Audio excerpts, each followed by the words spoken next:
पहचानेंगे कैसे?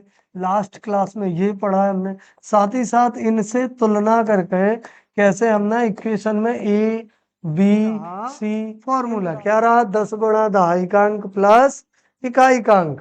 तो 10 की जगह तो 10 रहेंगे, दहाई की जगह x, इकाई की जगह y। इक्वेशन ऑलमोस्ट 20 से लेकर 30 के बीच में ऐसे स्टूडेंट्स होते हैं जो अपना स्कोर 90 प्लस 95 प्लस या आउट ऑफ आउट भी करते हैं। क्लियर? प्यारे बच्चों नमस्कार। एसएमसी विद्यावर्ष में मैं ब्रजेश सिंह एक बार फिर से हाजिर हूं लेकर आप लोगों के लिए एक बेहतरीन क्लास। आज बेटा हम पढ़ेंगे कक्षा 10वीं के गणित को। अधिकांशतः बच्चों में गणित को लेकर जो डर रहता है उस डर को खत्म करने के लिए मैं और मेरी टीम निरंतर मैथ को सरल बनाकर आप लोगों के सामने पेश करते रहते। लास्ट क्लास में जहां बेटा हम लोगों ने पढ़ा था यूनिट 3 और यूनिट 3 की बेसिक, साथ ही साथ फॉर्मूलाज और दो चरीय रेखिक समीकरण के युग्मों को कैसे लिखा जाता है, कैसे उनकी तुलना की जाती है, इन सब के बारे में पढ़ा था।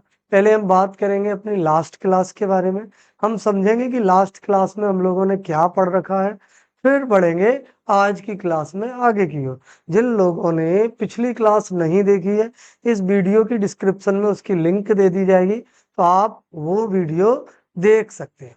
और अगर आपको ये वीडियो पसंद आते हैं तो प्लीज चैनल को सब्सक्राइब करें, लाइक करें और अपने दोस्तों तक इस वीडियो को ज्यादा से ज्यादा शेयर करें, जैसे सभी को ना एक अच्छी क्लास उपलब्ध हो पाए। तो चलिए शुरू करते हैं। लास्ट क्लास में हमने क्या पढ़ा था बेटा? पहले हम लास्ट क्लास की बात करेंगे।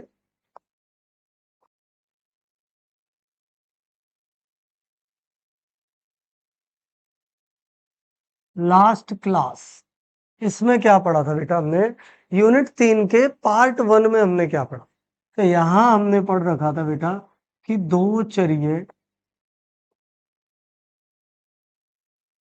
रेखिक समीकरण युग्मों के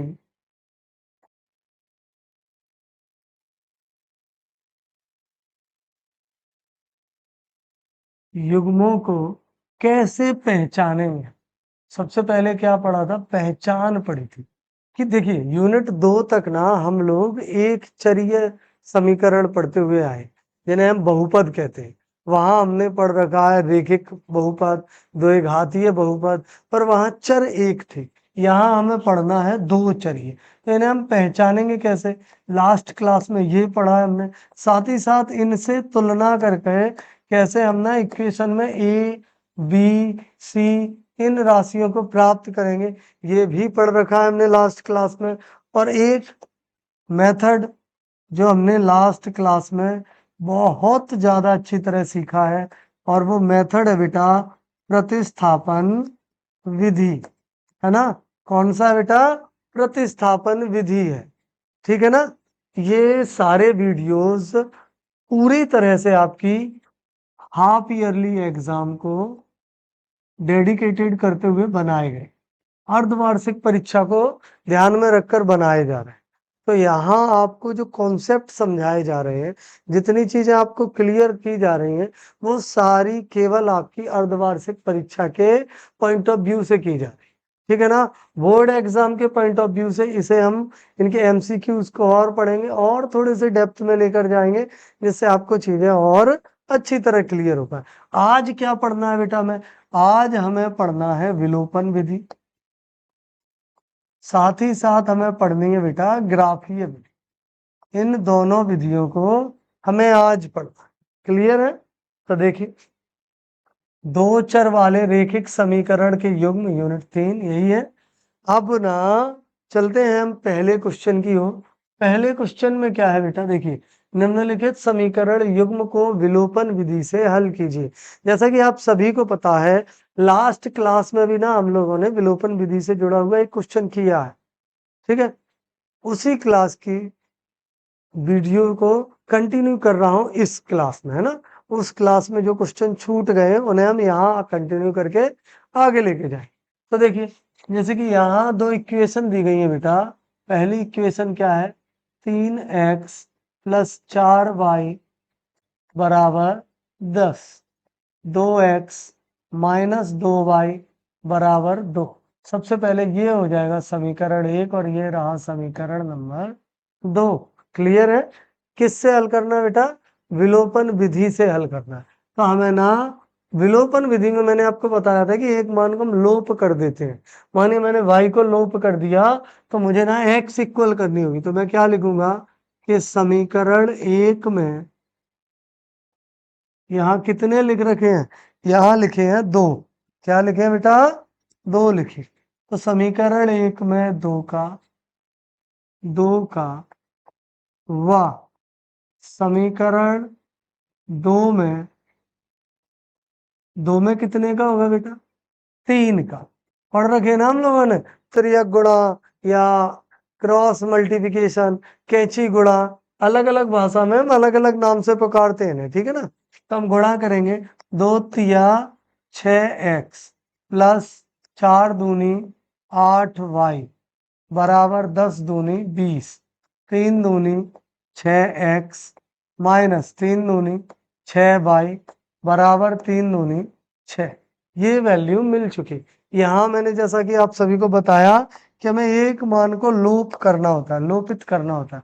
मैं y को लोपित कर चुका हूँ, x मिल चुके इक्वल। अब x को खत्म करना है, दोनों ही बराबर है, इनके चिन्ह भी बराबर हैं, तो हम यहाँ लिखेंगे घटाने पर, ठीक है ना, minus plus minus cancel out. 8 और 6 जोड़ेंगे तो क्या मिलेगा बेटा? 14y बराबर 20 में से 6 जाएंगे 14, y बराबर 14/14। y बराबर क्या मिल चुका? 1। क्या मिला बेटा? y बराबर 1 प्राप्त हो चुका। अब y का मान या तो आप समीकरण 1 में लगाएंगे, लिख देता हूं मैं यहाँ, y का मान समीकरण 1 में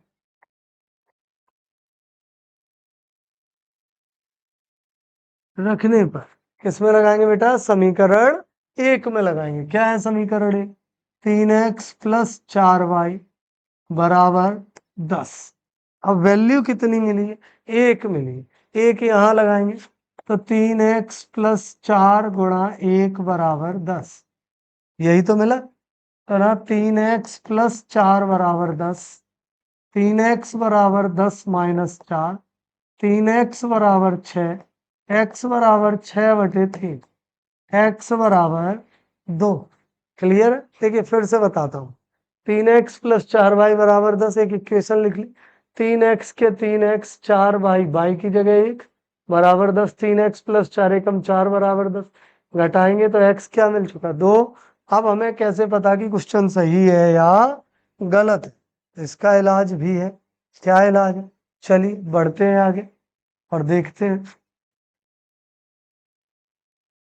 हम यहाँ लिखेंगे बेटा जांच, और समीकरण 1 या 2 कहीं भी x व y का मान रखने पर, मैंने जैसे यहाँ इक्वेशन सेकंड ली, तो इक्वेशन सेकंड में क्या है बेटा? 2x माइनस 2y बराबर 2, 2 गुणा x की जगह 2 माइनस 2 गुणा y की जगह 1 बराबर 2, 4 माइनस 2 बराबर 2, 2 बराबर 2 बराबर है। यानी कि हमने जो क्वेश्चन किया है वो पूरी तरह से कैसा है बेटा? सही है। क्लियर?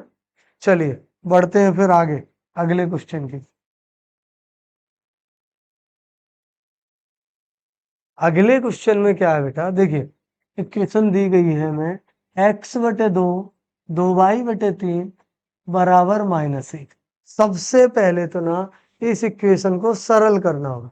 जैसे समझिए यहाँ लिखा है x/2 प्लस 2y/3 बराबर -1, यही तो है। देखिए यही है ना इक्वेशन। तो हम क्या करेंगे, 2 और 3 के लेंगे एलसीएम।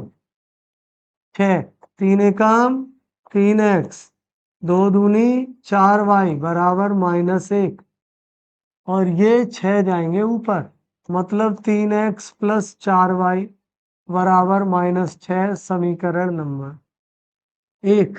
क्लियर है? मिल चुके।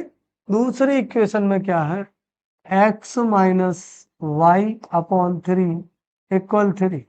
एलसीएम में आएगा 3, 3 एका 3x माइनस वाई बराबर 3, 3x माइनस वाई बराबर 3 त्रिका 9 समीकरण नंबर 2। क्लियर? समीकरण 1 और 2 दोनों मिल चुके हैं हमें। अब हमें निकालनी है विलोपन विधि। तो देखिए करना क्या है, यहां लिख देता हूं मैं समीकरण 1 व 2 में विलोपन विधि से समीकरण 1 लिखते हैं। सबसे पहले समीकरण 1 क्या है, देखिए समीकरण 1 में है बेटा 3x प्लस 4y बराबर -6, यही है ना? क्या है? 3x plus 4y -6।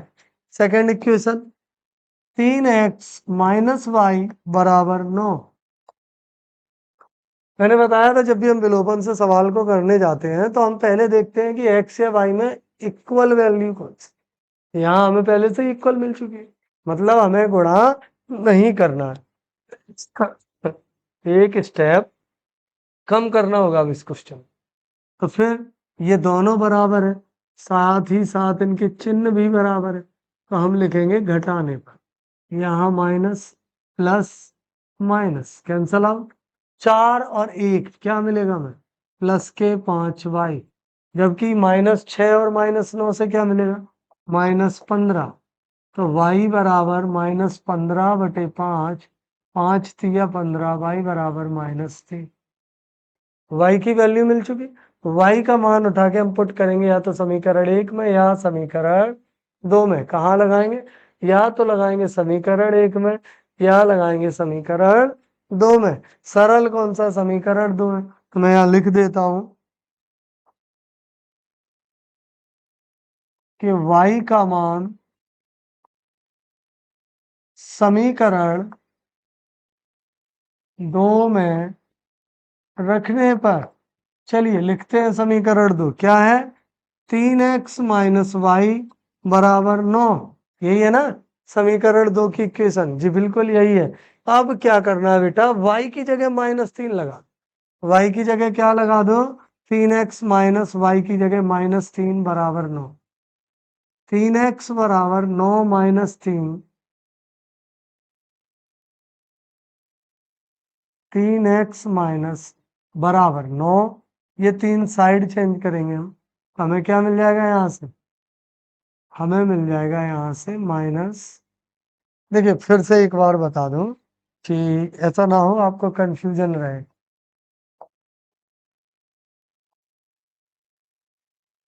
देखिए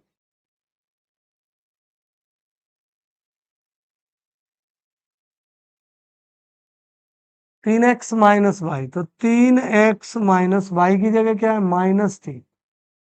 ये माइनस और ये माइनस, ये माइनस कट जाएगा। ये बड़ा इसलिए कर दिया आपको समझ आ जाए, ठीक है ना।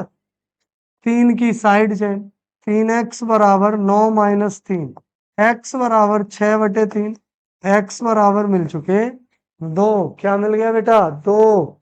x बराबर 2 है और y बराबर -3 है। इन दोनों वैल्यू को या तो समीकरण 1 में रखेंगे या समीकरण 2 में रखेंगे, जिससे ना हमें पता चले क्वेश्चन सही है या गलत है। चलिए रख कर देखते हैं। यहाँ मैंने इक्वेशन ले ली, यहाँ लगाऊंगा मैं वैल्यू। मानिए मैंने ले लिया यहाँ समीकरण नंबर 1, समीकरण 1 में x व y का मान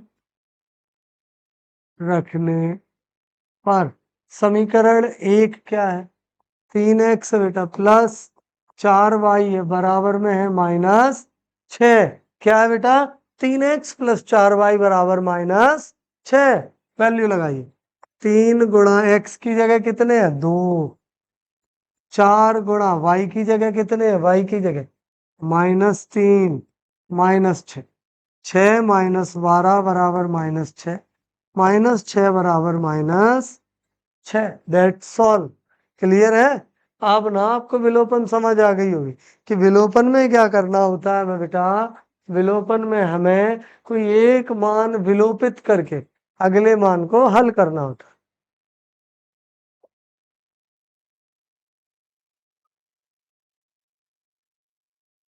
चलिए फिर देखते हैं नेक्स्ट क्वेश्चन।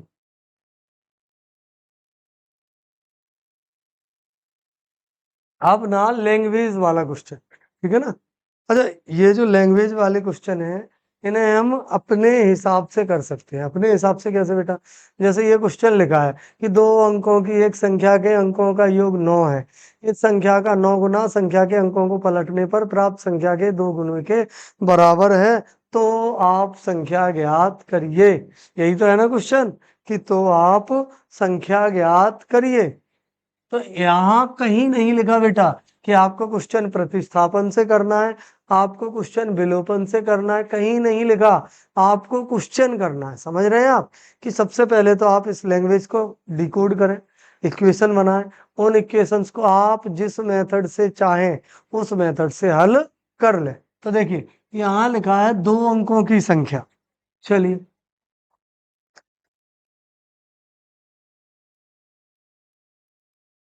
क्या लिखा है तो उसकी बात करते हैं।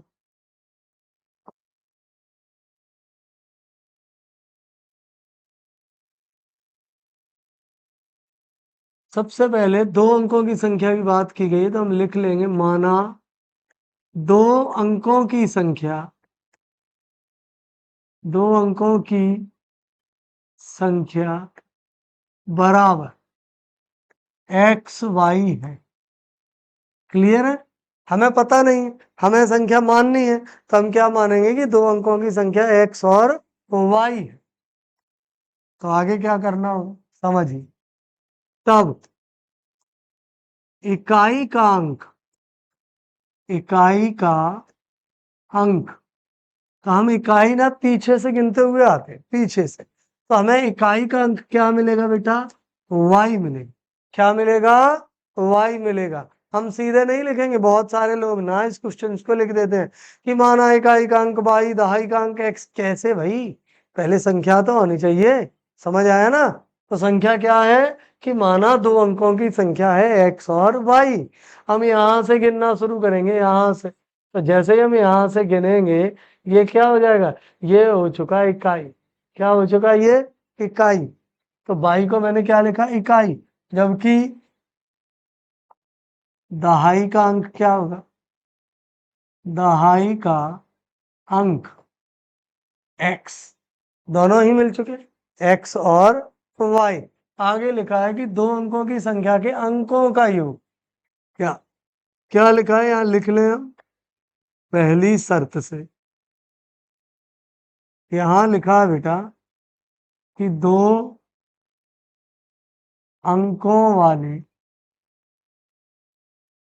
संख्या के अंकों का योग बराबर 9। क्या है कि 2 अंकों वाली एक संख्या के अंकों का योग बराबर है बेटा 9। ठीक है ना? अब पॉइंट समझना, कहीं संख्या लिखी है 54, आपसे पूछा जाए बताइए अंकों का योग क्या होगा, तो आप क्या करेंगे? 5 + 4 = 9। यही तो है तरीका निकालने का। अच्छा, ये तरीका तो ना तब अप्लाई किया जाएगा जब आपको संख्या पता हो, तभी करेंगे ना। जैसे 5 और 4 आपको पता था, तो आपने लिख दिया 5 + 4। यहाँ भी आपको पता है, क्या पता है? यहाँ एक संख्या है जो आपने ही लिख रखी है। क्या संख्या है? एक्स और वाई। तो जो अंक होंगे वो क्या होंगे बेटा? पहला अंक एक्स, दूसरा अंक वाई, इकाई का अंक वाई, दहाई का अंक एक्स, यही होंगे ना। तो हम क्या लिखेंगे अंकों के योग में? X + y = 9। समीकरण नंबर 1। अंकों का योग 9 है। क्लियर? आगे बढ़े। इस संख्या का 9 गुना। अब 2 अंकों की संख्या लिखने का एक फॉर्मूला है, एक तरीका है। क्या तरीका है बात करते हैं उसकी। पहले दूसरी शर्त से। तो मैं यहाँ लिखूंगा कि 2 अंकों की संख्या क्या है। बेसिकली फॉर्मूला 2 अंकों की संख्या का, तो फॉर्मूला है बेटा 10 गुणा दहाई का अंक प्लस इकाई का अंक। ये रहा फॉर्मूला, क्या रहा? 10 गुणा दहाई का अंक प्लस इकाई का अंक। तो 10 की जगह तो 10 रहेंगे, दहाई की जगह x, इकाई की जगह y। Equation number A. Clear है? आगे क्या लिखा है आगे पढ़े। बनी संख्या दो गुने के बराबर कब? जब अंकों का क्रम पलट दिया जाए। क्या कर दिया जाए बेटा? अंकों का क्रम पलट दिया जाए। तो मैं यहां लिखूंगा अंकों का क्रम पलटने पर संख्या। अब अंकों का क्रम कैसे पलटा जाएगा ये समझिए। कहीं लिखा है 23, मैंने कहा इनका क्रम पलट दो, 3 आगे 2 पीछे। यही तो है एक तरीका क्रम पलटने का। इस क्वेश्चन में क्या होगा? जो फॉर्मूला है, देखिए ये फॉर्मूला तो है 2 अंकों की संख्या, ठीक है। जैसे ही आप इस फॉर्मूला में क्रम को पलटेंगे तो क्या हो जाएगा समझिए। अंकों का क्रम पलटने पर संख्या क्या हो जाएगा? 10 गुणा जो दहाई है वो कहाँ पहुंच जाएगा? ये जो दहाई है ये यहाँ पहुंच जाएगा, और ये जो इकाई है ये यहाँ। यही होगा ना? तो समझिए 10 गुणा इकाई का अंक प्लस दहाई का अंक। क्लियर है? ये रहा आपका क्रम पलटने पर प्राप्त संख्या का फल। वैल्यू लगाए इनकी जगह। तो 10 गुणा इकाई की जगह क्या है आपके पास? y। दहाई की जगह क्या है? x। Equation number B.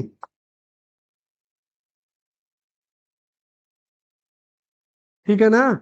अब आगे क्वेश्चन क्या कह रहा है? हम लोग ना आगे क्वेश्चन पढ़ते हैं। तो देखिए आगे क्वेश्चन कह रहा है कि इस संख्या का 9 गुना। किस संख्या का? 2 अंकों वाली संख्या का। मैं यहां लिख देता हूं 2 अंकों वाली संख्या। इसका कितना है? 9 गुना। कितना है बेटा? 9 गुना है सर। फिर बराबर है, किसके बराबर है? क्रम पलटने पर संख्या, और जाके इस संख्या के किसके बराबर है? 2 गुने के बराबर। क्लियर है? वैल्यू लगाई। 2 अंकों वाली संख्या के लिए क्या लिख रखा था? 10x plus Y. 10x plus Y गुणा 9। क्रम पलटने पर 10y प्लस x गुणा 2। यही होगा ना? गुणा करिए आप। 90x प्लस 9y बराबर 20y प्लस 2x हो चुका। देखिए 9 ढाई 90 और 9 एकम 9, 10 दूनी 20, 2 एकम 2। चलिए साइड चेंज करें। 20y यहाँ जाएंगे और 2x यहाँ जाएंगे। 90x plus 9y minus 20y minus 2x बराबर में क्या है? 0। तो 90x में से 2x घटाइए, 88, मतलब कि 88x माइनस 11y बराबर 0। 11 का भाग देने, तो 11 अट्ठे 88, 11 एकम 11 बराबर 0। समीकरण नंबर 2। यही तो होना है ना? अब समझिए मैं ये कह रहा हूं कि भाई इसे ना हम विलोपन से नहीं करेंगे। क्यों नहीं करेंगे सर? विलोपन से कठिन है, प्रतिस्थापन से कर दें। हम दोनों से ही करेंगे। कैसे? तो देखिए पहली इक्वेशन क्या है? x प्लस वाई बराबर 9। दूसरी क्या है? 8x माइनस वाई बराबर 0। पहली क्या है? x प्लस वाई बराबर 9। दूसरी है 8x माइनस वाई बराबर 0। ये रही इक्वेशन। सबसे पहले बात विलोपन की, तो मैंने बताया था विलोपन में क्या करना होता है, एक मान को लुप्त करना होता है ना। यहाँ देखिए x बराबर है जी, बिल्कुल नहीं, y बराबर है, तो अब की बार अपोजिट काम करेंगे हम, क्या करेंगे, अब की बार ना हम x को विलोपित कर देंगे, y को नहीं करेंगे। तो y बराबर है, गुणा भी नहीं करना, छोड़िए, y के साइन भी बराबर है तो घटाना भी नहीं है, सीधे लिखेंगे जोड़ने, y से y कैंसिल, 9x बराबर 9, x बराबर 1। क्लियर है, क्या मिला, x बराबर 1 मिला। x को उठाइए और समीकरण 1 में रखें, x का मान समीकरण 1 में रखने पर, अब समीकरण 1 में क्या है बेटा, देखना, x प्लस वाई बराबर 9, तो x की जगह 1 प्लस वाई बराबर 9, मतलब y बराबर 9 माइनस 1, यानी y बराबर 8। क्लियर है, x और y मिल चुके, पर आंसर नहीं आया भाई। अगर आपने यहाँ क्वेश्चन छोड़ दिया ना, तो एग्जामिनर गारंटेड आपका 1 या आधा नंबर काट ही लेगा। तो फिर क्या करना है, देखिए क्या करना, x और y की जो वैल्यू मिली है, हम पीछे लिख कर आए हैं कि तब, क्या लिख कर आए हैं, जस्ट 1 मिनट, क्या लिख कर आए हैं बेटा, तब दो अंकों वाली संख्या, यही तो लिख कर आए हैं कि तब 2 अंकों वाली संख्या, क्या है 2 अंकों वाली संख्या, x और y, तो x की जगह वैल्यू लगाएंगे 1 और y की जगह लगाएंगे 8, मीन्स आंसर आएगा 18। यहाँ ये जो प्लस है ना, इसे हम यहाँ नहीं लगाएंगे, ठीक है ना, अब सही, 1 8 मतलब 18। अगर हम क्रम पलट देते तब, क्रम पलटने पर संख्या, तो तब क्या होगा, वाई एक्स मतलब 8 1 81 आंसर, ठीक है ना। अच्छा, आप लोगों से एक जानकारी शेयर करनी थी मुझे, कुछ बच्चों के दिमाग में एक डाउट बन रहा होगा जो फर्स्ट टाइम ये क्लास देख रहे हैं कि सर जो मेथड बता रहे हैं उनसे पेपर में क्वेश्चन के जो मार्क्स मिलते हैं वो प्रॉपर मिलेंगे या नहीं मिलेंगे। तो नो डाउट बेटा, मैं ना प्रीवियस 15 सालों से मैथ पढ़ा रहा हूँ, ठीक है ना। और एक और स्पेशल चीज कि हर ईयर, एवरी ईयर ऑलमोस्ट 20 से लेकर 30 के बीच में ऐसे स्टूडेंट्स होते हैं जो अपना स्कोर 90 प्लस 95 प्लस या आउट ऑफ आउट भी करते हैं। क्लियर, तो नो डाउट आपको केवल एक ही काम करना है, 100% ट्रस्ट दिखाना है इन वीडियोस पर। मैं जैसे बताऊं वैसे अपनी क्लास को, अपनी स्टडी को कंटिन्यू करना, ठीक है ना। गारंटेड आप ना एक अच्छा स्कोर ले पाएंगे मैथ, ठीक है।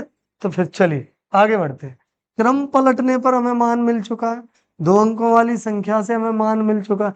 अच्छा, अगर इस क्वेश्चन को मानिए आप, एग्जामिनर आपसे पूछ दे, पेपर में आपसे पूछ लिया जाए कि भाई नहीं मुझे ये ना प्रतिस्थापन विधि से करके बताइए, तब क्या करेंगे। तो देखिए तब क्या करना है वो भी यही देखते हैं। x प्लस वाई इक्वल 9 तो है ही है, 8x माइनस वाई इक्वल 0 है, y की side change, 8x equal y. Clear है, y की जगह की वैल्यू पुट करो, x प्लस 8x बराबर 9, 9x बराबर 9, x बराबर 1, 1 यहाँ पुट करेंगे, 8 गुणा 1 बराबर y, y बराबर 8। क्लियर है, तो मतलब दोनों ही मेथड से हम कर सकते हैं। कैसे, देखिए x प्लस वाई, ये तो इक्वेशन थी, सेकेंड इक्वेशन में क्या था, 8x माइनस वाई बराबर 0, y की साइड चेंज कर ली, 8x बराबर y, और y की जगह ना 8x को पुट कर दिया, 8 और 1 9x कैंसल आउट, x बराबर 1, x की वैल्यू उठा के पहली इक्वेशन में या दूसरी इक्वेशन में लगा दी, जिससे हमें y बराबर 8 मिल चुका। क्लियर है? चलिए बढ़ते हैं आगे। और हाँ, एक बात और कि जो ये 2 अंक के ये प्रश्न है, मतलब ऐसे क्वेश्चन है जिनमें ये कहा गया कि 2 अंकों वाली संख्या, है ना, इकाई दहाई वाले जो क्वेश्चन, ये पेपर में, आई मीन बोर्ड एग्जाम में बहुत ज्यादा पूछे जाते हैं। ठीक है ना, तो इन पर विशेष ध्यान देना। चलिए आगे देखते हैं अगले क्वेश्चन को। अगले क्वेश्चन में क्या है, मीना 2000 रुपए निकालने के लिए एक बैंक गई। उसने खजांची से 500 और 100 रुपए के नोट देने के लिए कहा। मीना ने कुल 25 नोट प्राप्त किए, ज्ञात करो कि उसने 100 और 50 के कितने नोट प्राप्त किए। वैसे तो क्वेश्चन ना व्यवहारिक है ना। इन क्वेश्चंस को हमें ना लॉजिकली नहीं लेना, इन क्वेश्चंस को हमें केवल ये समझना है कि ये डेली यूज से घटित होने वाली घटनाएं, फिर इन्हें हम थोड़े आसानी से बना पाएंगे।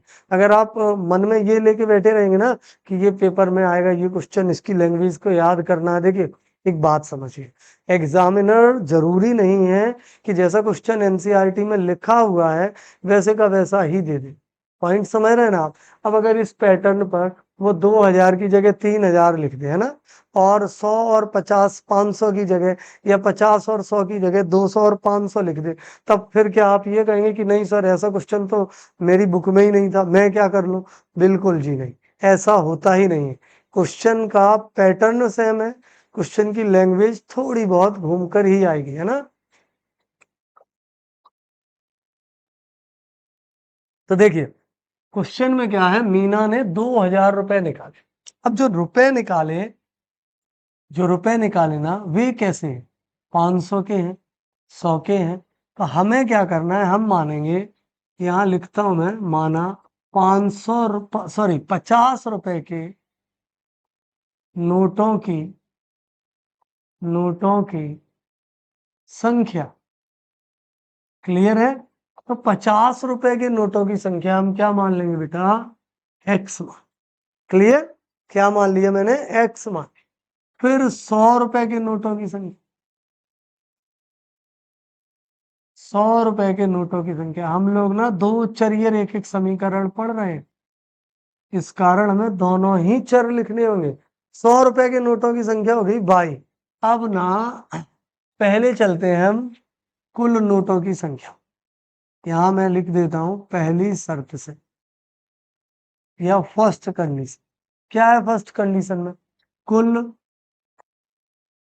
नोटों की, मैंने धनराशि की बात नहीं की, नोटों की संख्या क्या है बेटा, 25 है। कितनी है, 25 है। नोटों की संख्या 25 है।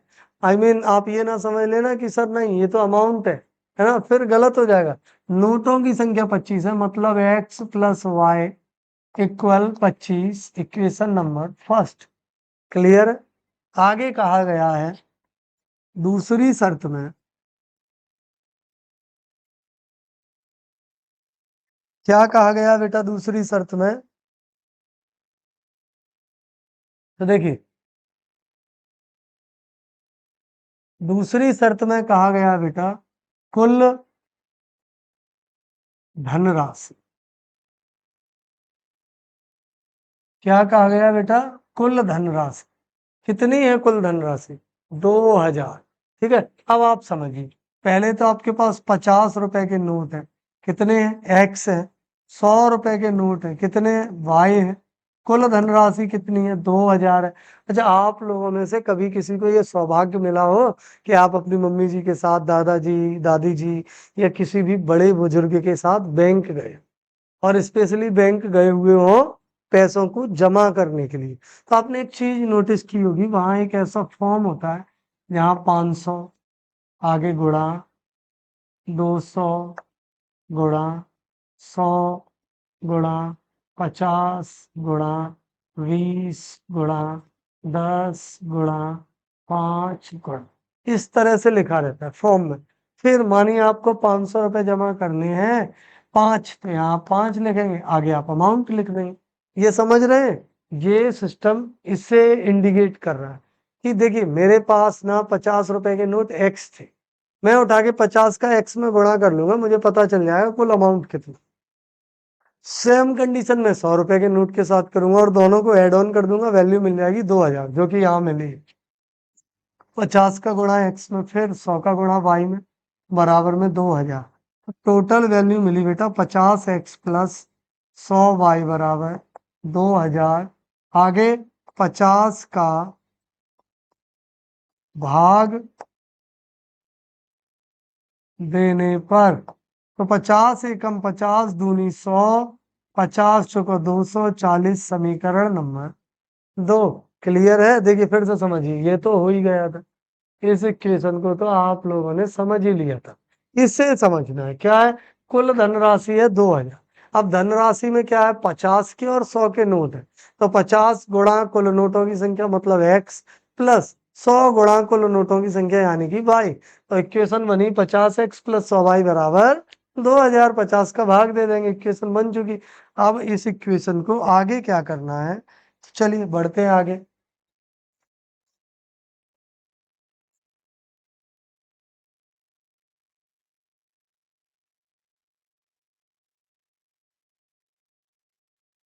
तो देखिए आगे क्या कर,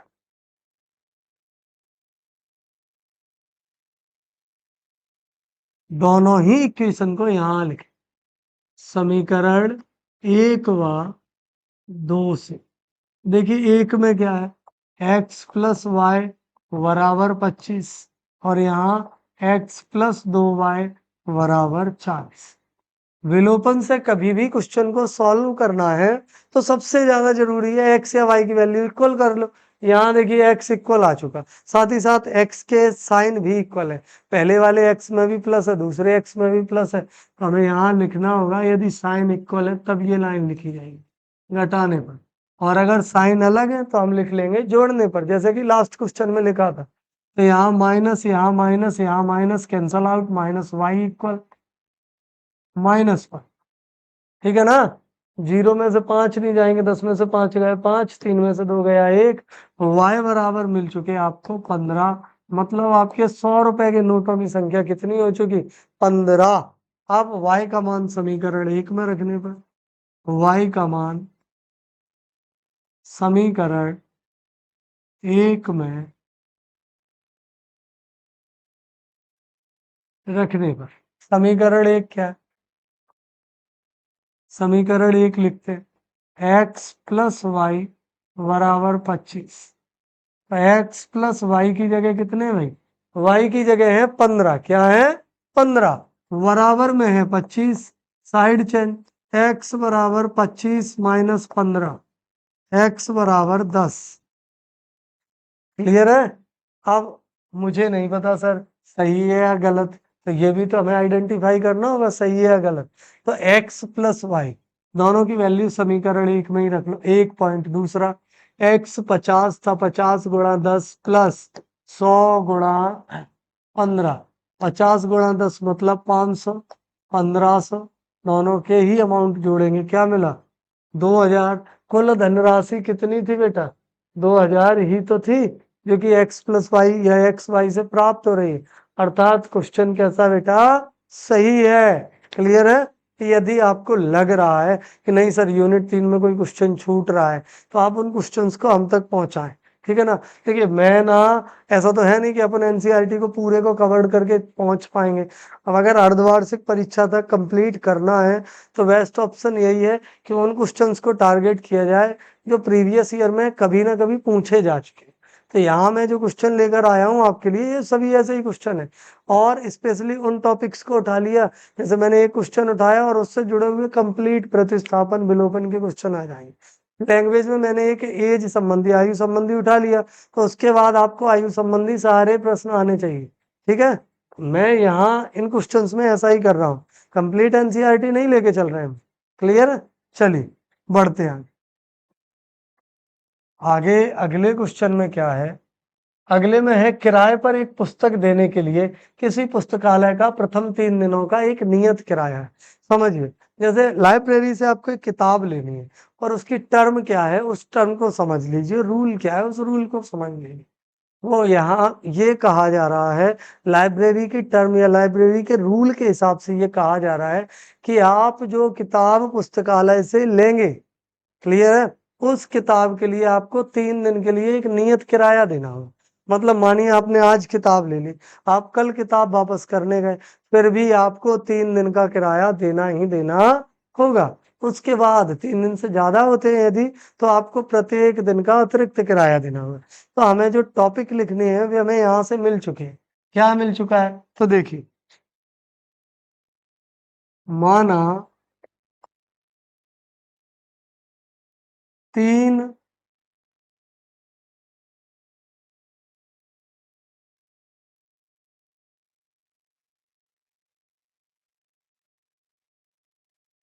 माना 3 दिनों का नियत किराया,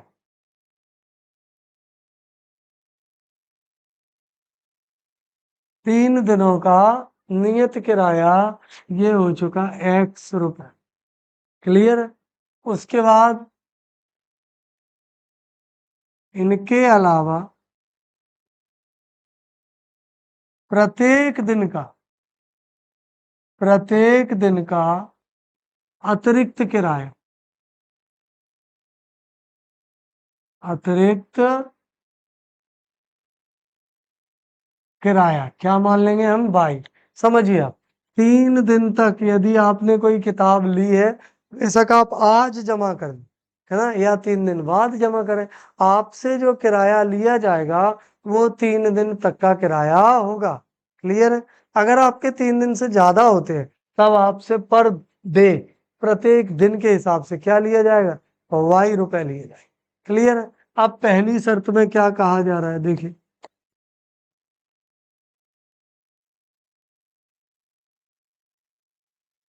पहली शर्त में कहा जा रहा है कि तथा उसके बाद प्रत्येक अतिरिक्त दिन का अलग किया गया। सरिता ने 7 दिनों में, सरिता ने 7 दिनों में कितने रुपए अदा किए? ₹27 अदा किए। क्लियर है? सुनिए, सरिता ने 7 दिनों में, सबसे पहले तो ना, सरिता ने जब किताब ली तो 3 दिन के लिए तो सरिता ने कितने रुपए पे किए? ₹X पे किए। तभी तो किताब मिलेगी। जब 3 दिन के रुपए आप पुस्तकालय में जमा कर देंगे तब आपको किताब मिलेगी। तो 3 दिन के सरिता ने जमा किए, किताब वापस ली, किताब सरिता ने पढ़ी 7 दिन और वापस देने गई। जब जोड़ा गया ना लाइब्रेरियन के द्वारा, तब क्या जोड़ा गया कि भाई 3 दिन का किराया तो आप पहले ही दे चुके थे, तो आप 7 में से 3 माइनस कर दिए, 4 दिन का और दिन। कितने दिन का और देना है भाई? 4 दिन का। तो इक्वेशन मिली हमें X+Y, 4Y बराबर 10, X+4Y बराबर 10, ये इक्वेशन मिल चुकी। ठीक है ना? आगे आगे हम यहाँ लिखते हैं दूसरी शर्त से। क्या लिखेंगे? दूसरी शर्त से। तो समझिए दूसरी शर्त में क्या है। दूसरी शर्त में कहा गया है, जबकि सूसी, क्या नाम है भाई? सूसी, सूसी ने 5 दिनों में, सूसी ने 5 दिनों में ₹21 अदा किए। कितने रुपए अदा किए बेटा? ₹21 अदा किए। किसने अदा किए? सूसी ने अदा किए। अब पॉइंट समझिए, सुशी जब किताब लेने गई तो उसने ना किताब लेने के दौरान 3 दिन का तो किराया दिया ही होगा। वो 3 दिन का किराया क्या कहलाएगा?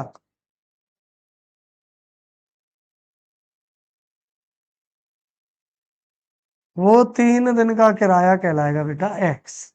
अब 5 में से 3 दिन का किराया तो पहले ही जमा कर दिया, बचे कितने? 2 दिन बचे। तो 2 दिन के लिए क्या होगा? 2Y बराबर 21, समीकरण नंबर 2। क्लियर है? यहां तक की इक्वेशन आप सभी को समझ आएगी। आगे क्या करना है? आगे ना समीकरण 1 व 2 को विलोपन विधि से करने, विलोपन विधि से करने पर। अब विलोपन विधि में क्या करना होगा? पहली इक्वेशन है X+4Y बराबर 27, फिर है X+2Y बराबर 21। अब विलोपन से करने के लिए x या y के मान बराबर करने होंगे, जो कि यहाँ पहले से ही है, देखिए दोनों बराबर है। तो हम सीधे क्या लिखेंगे, घटाने। क्या लिखेंगे बेटा, घटाने पर। तो यहाँ माइनस, यहाँ भी माइनस, यहाँ भी माइनस। 4 में से 2 जाएंगे, 2y 6। y बराबर क्या मिल गया, 3। क्लियर है, y की वैल्यू हमें मिल चुकी। अब y का मान, y का मान समीकरण 1 में रखने पर, मतलब x प्लस 4y बराबर 27। x प्लस 4 गुणा 3 बराबर 27। यही तो बनेगी इक्वेशन। वैल्यू लगाएं तो x प्लस 12 बराबर 27, साइड चले। x बराबर 27 माइनस 12, x बराबर 15। क्या मिला, x बराबर मिले 15। तो फिर अब हम लिख पाएंगे, क्या लिख पाएंगे, कि 3 दिनों का नियत किराया और प्रत्येक दिन का अतिरिक्त किराया। 3 दिनों का नियत किराया x रहा, जबकि प्रत्येक दिन का अतिरिक्त किराया क्या रहा बेटा, y रहा। x को किससे लिखा गया, x हो गए 15, मतलब 3 दिनों का नियत किराया है 15 रुपए। क्या है बेटा, 15 रुपए, यही तो है। जबकि प्रत्येक दिन का अतिरिक्त y बराबर रहा 3। आंसर। ठीक है, आगे बढ़ते हैं अगले क्वेश्चन की। ये आयु संबंधी क्वेश्चन है, और आयु संबंधी क्वेश्चन ना स्पेशली 10th एग्जाम में हमेशा से मोस्ट रहे, तो इसे ना बहुत ध्यान से समझना होगा। इस क्वेश्चन से हम यूनिट 3 में जो और भी आयु संबंधी क्वेश्चन है ना, उन्हें बना पाएंगे। क्वेश्चन क्या है, 5 वर्ष बाद जेकब की आयु उसके पुत्र की आयु से 3 गुनी हो जाए। ठीक है ना, तो देखिए हमें क्या करना होगा, हम मान लेंगे, माना, क्या मान लेंगे बेटा, कि माना जेकब की वर्तमान आयु, तो क्या होगी जेकब की वर्तमान आयु, x वर्ष में। ठीक है ना, पता है कि हम दो चर को ही लेकर क्वेश्चन को सॉल्व करेंगे। तो जेकब की वर्तमान आयु क्या होगी, x वर्ष। इसके बाद जेकब के पुत्र की वर्तमान आयु, तो ये क्या होगी बेटा, y वर्ष। क्या हो जाएगी, y वर्ष हो जाएगी। ठीक है ना, किसकी आयु हो जाएगी, y वर्ष, जेकब के पुत्र की, है ना बेटा, किसकी हो जाएगी, जेकब के पुत्र की।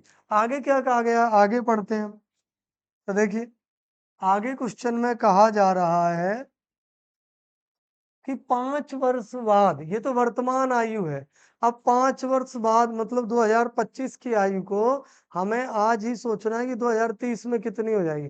मानी मेरी आज 35 है, 30 है ना, या आपकी 15 है, और बात की जाए कि ये बताइए सर 2030 में कितनी होगी, तो हम अपनी आयु में क्या करेंगे बेटा, 5 वर्ष और जोड़ देंगे। क्लियर है, तो बस वही यहाँ करना है। क्या लिखना है कि 5 वर्ष बाद जेकब की आयु x प्लस 5 वर्ष। ठीक है, क्या हो जाएगा, 5 वर्ष बाद जेकब की आयु x प्लस 5, x वर्तमान थी, 5 और जोड़ लिया। आगे बढ़े, 5 वर्ष बाद जेकब के पुत्र की आयु, किसकी आयु बेटा, जेकब के पुत्र की आयु। अब देखिए आप, जेकब के पुत्र की वर्तमान आयु कितनी है, y वर्ष है, तो कितनी हो जाएगी बेटा, y प्लस 5 वर्ष हो जाएगी। ठीक है ना? क्या हो जाएगी बेटा? y प्लस 5 वर्ष हो जाएगी। आगे बढ़ते हैं हम। तो इनके बाद हमें क्या करना है? पहले लिखना है हमें जेकब की आयु। जेकब की आयु फिर बराबर पुत्र की आयु। पुत्र की आयु। तो देखिए जेकब की आयु क्या है बेटा? x plus 5। पुत्र की क्या है? y plus 5। क्वेश्चन में ये कहा जा रहा है कि 5 वर्ष बाद जेकब की आयु पुत्र की आयु की 3 गुनी रह जाएगी। किसकी रह जाएगी बेटा? जेकब की रह जाएगी।